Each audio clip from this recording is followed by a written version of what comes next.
Hey, what is up, mortals? It is Xavier PZ here with a new video for you. Welcome to part 1 of What If Deku Had an N. I just want to greet you guys by just saying, sit back and relax. You're in for a treat. So we begin.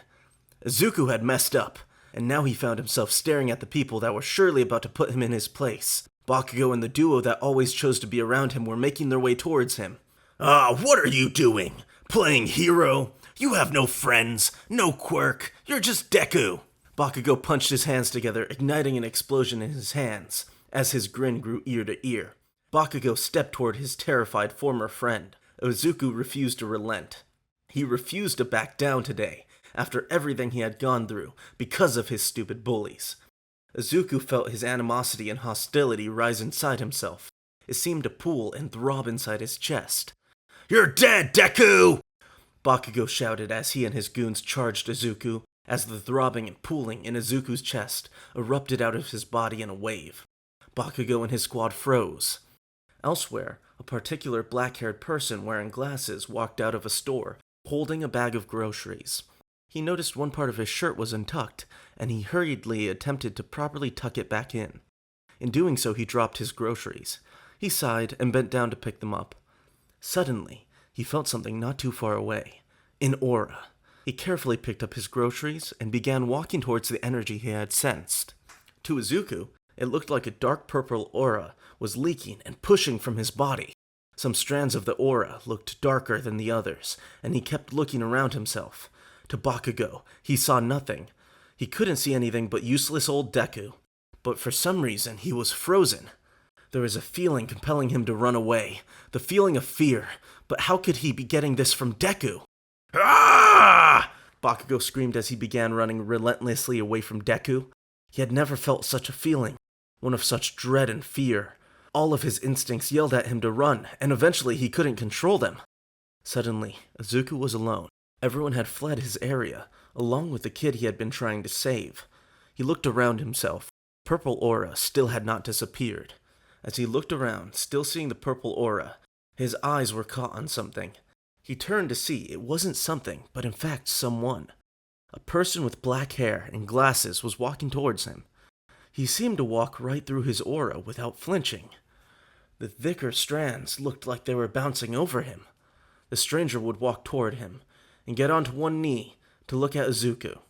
At closer inspection, it would appear like there is some kind of clear veil around his body. "Hello there, what is your name?" "I'm Izuku." The stranger would smile. "Well, my name is Wing. Do you by chance know the children that ran past me on the way here?" Izuku would look down at his feet, remembering the altercation from before this. "It was probably Bakugo. He and his friends were bullying me before you got here." Wing would nod his head. "Do you know why?" Tears would begin dripping from Izuku's eyes, falling to his feet. "I want to become a hero, but everyone says I can't because I don't have a quirk." Wing would nod his head again, before lifting Izuku's head so they could make eye contact. He would wipe away his tears. "No, don't cry. I have something to tell you. I'm quirkless too, and you know what? I believe you can become a hero." Izuku would be sitting in class when his teacher walked in. "Good morning, everybody. Settle down. Now, I was supposed to talk to you all about the fact that with half of your grades, I should be handing out McDonald's employee cards. But there's no point since I know you all want to become heroes." The papers the teacher had been holding were thrown into the air as the class erupted into cheering while they all activated their quirks. However, a certain red-eyed blonde chose to stay silent for now. "Now calm down, everybody. I understand the excitement, but rules are rules. Turn off your quirks before one of you is escorted out of the building with handcuffs." The class would settle down, but it seemed that someone thought it was finally time to speak up. "Don't put me in the same boat as the extras you see before me. I've been the best since day one. The rest of them will probably get themselves killed while stopping someone from stealing gum. I'm the only one that will be able to get into UA and become a hero that can surpass All Might." Bakugo would smirk and put his foot on his desk. The crimson eyes jerk would create minor explosions in his hand as he spoke. "Cool your horses, Bakugo. Midoriya is trying out as well." The place would freeze. Then it would explode into laughter. To them, it was incomprehensible for him to be trying out for such a prestigious school with his condition. Izuku didn't blink, at all during this. He began writing things in his journal as the class continued to laugh at him. He didn't move until someone decided to escalate the situation. He casually moved his notebook away from the table when an explosive attacked his table. "Is there a reason you're bothering me, Kachan?" Izuku would say in a cold, monotone voice. "Yeah, there is, Deku. I told you not to apply to UA!" "I must have forgotten. Sorry." Izuku would put his journal back on the desk and then continue to write. "I think I need to put you in your place." "You can certainly try." The blonde's hands began exploding. He was just about to blow up the green net in front of him when the bell rang, and Deku calmly grabbed Kachan's arms and flipped him onto the ground, redirecting the blast up. "Leave me alone, Kachan. You and I have no business with each other. Fighting you would be a waste." Izuku would calmly walk out the door with his notebook, not bothering to look back. Bakugo lay there for a second, before a booming yell could be heard, as Izuku continued to walk down the hall. This video is sponsored by Grubhub. With more than 3,000 store locations, Grubhub offers on-demand convenience delivery across the country. You can search for restaurants by cuisine or location, quickly order food from the menu, and track your order from the app, all hassle-free and without any extra charges. Grubhub charges less than other food delivery services, allowing you to get the best value for your money. With Grubhub Plus, you can get free delivery prices for 10 meals every month on orders of $12 or more for only $9.99 a month. That's not all. You can use the code AFF25 to save 25% off your first mobile order of $15 or more. This code is for a limited time, so again, get 25% off your first mobile order of $15 or more now if you use the code AFF25, AFF25. Check the link in the description. Thank you again to Grubhub for sponsoring this video. Izuku had made his way down the stairway and was about to push open the door that was leading outside when his phone began to ring in his pocket. He whipped it out, checking the caller's ID before answering. "Good afternoon, Sensei Wing." "Hello, Izuku. How is your day going?" "It's been fine up until Bakugo decided to try and fight me again." "You didn't fight him, correct?" Wing's tone darkened with the question. "Calm down, Sensei. You've told me 1,000 times not to use that ability against people until I start hero training. I used one of the disabling techniques you taught me as a kid." Wing sighed and continued his conversation in a more lighthearted tone, as he usually did. "Excellent job, Izuku. Now don't forget about training tomorrow. There's someone extra special you will be meeting to help you with your upcoming training for the entrance exam coming up." "Really? Did you get in touch with the hero?" "Nope. Even better." "Then who?" "You'll just have to find out tomorrow." Wing would cut the call before cackling to himself. "He hates it when I do that." Izuku would be yelling and groaning to himself when he pushed open the door to leave school. He began walking his usual route to his house. "Sensei! What kind of person stops the call after revealing a bit of information, then leaving out the full context? What if it's some kind of secret agent? Or someone else that knows how to use the power as well? Or what if it's something else like—" Izuku would continue talking to himself, mumbling over all the possible people that could show up and become incoherent to anybody close enough to hear him. He approached an intersection where he was supposed to pass under a bridge. He began walking under it, but by the time he was halfway through it, he felt an aura. The aura wasn't anything strong. It was the normal aura he got from most people around him.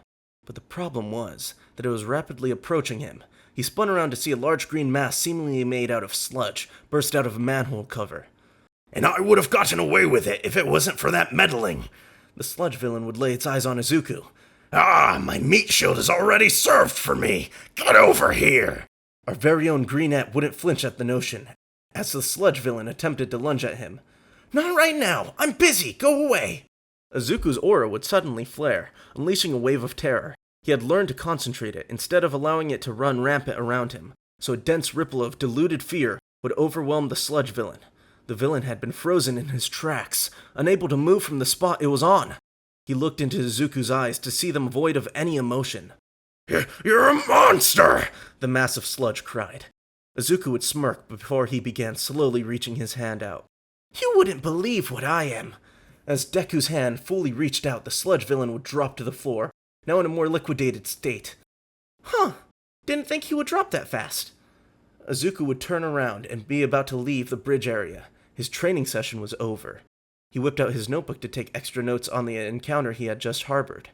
He was taking a step when he felt another presence approaching the area. He turned back around, again hoping he wasn't going to come across another sludge villain. But when out of the manhole came a large muscular man, Izuku's eyes blew up with excitement. It was All Might! His figure would be blocking the incoming light from the end of the tunnel. Do not fret, never fear, because I am here. All Might would look around for a second in confusion. He would see a kid, and the villain he'd been chasing liquidated. He would do a triple take by whipping his head back and forth between Izuku and the villain. Young one, are you responsible for this? Izuku would nod his head, and then take a solemn look on his face. Yes, it was me. But for the record, he did attack me first. Or at least attempted to. Izuku would chuckle to himself, but All Might would begin to boom with laughter. Oh, do not worry, young one, you are not in any trouble. The self-defense laws make sure of that. All Might would grab Izuku in a tight hug with one of his arms. Deku was being tossed around in his embrace. All Might, I would like to ask you some things, but could you please put me down first? All Might would freeze before dropping him and patting him down, removing the dust from his body. Yes, what is your name? All Might had forgot to ask him his name, and Izuku had neglected to give the information to him. Oh, sorry, my name is Izuku Midoriya. All right, young Midoriya, what do you have to ask of me? The first thing is, could you maybe sign my All Might action card? Izuku pulls an action card out of his pocket. Lo and behold, it had the symbol himself on it. All Might's smile didn't fade. This is something he expected from someone of Izuku's age would want. He pulled out a pen and signed it in super speed. This is yours. He would hand Izuku back his card, and the greenette would marvel at it for a second before coughing and putting it back in his pocket. During this, smoke would begin secreting from All Might's body. He began to shake a little bit. The second thing is... I'm sorry, young Midoriya, but I really must be going. You can tell me while we pack up the sludge villain. He would turn his head around to look at the villain, but his heart would drop as he realized it was too late. The villain had escaped. Thank you all for indulging yourselves in all this information thus far. I hope you enjoyed it. Now, there are a few more things I'd like to go over before the video ends. Firstly, I'd like to thank our patrons. BD Flames, Ethan Davis, Terry Chills, Shifter Meals, Adam Zagel, Zill, ZaveBeat03, and Joshua Phelps. Secondly, I'd also like to thank all of our YouTube members. Toy Acosta, Rob the King, Sith Lord 906, CF2364 and Knuckles, Rimu Tempest, Angel Juarez, Donald C. Stewart, Bryant Greer, and Demonized Fox. Thirdly, if you're in the mood for some great storytelling, We the Celestials has you covered. Do We the Celestials, My Hero Academia, and Naruto What If channels retell the story of their namesake anime with a twist? Check it out if you're interested. Fourthly, on behalf of We the Celestials, I'd like to thank everyone involved in today's excellent content production. Their details can be found in the description below. Lastly, if you're interested in what we do here at We the Celestials, I'd like to extend an invitation to join the team. The only caveat is that we only accept members from 16 years or older to join our crew. You can sign up for whichever category fulfills your interest by joining the recruitment Discord using the link in the description below. We're always looking for members to join us. Well, that's it from us for today's video. So thank you all for watching and have a great day.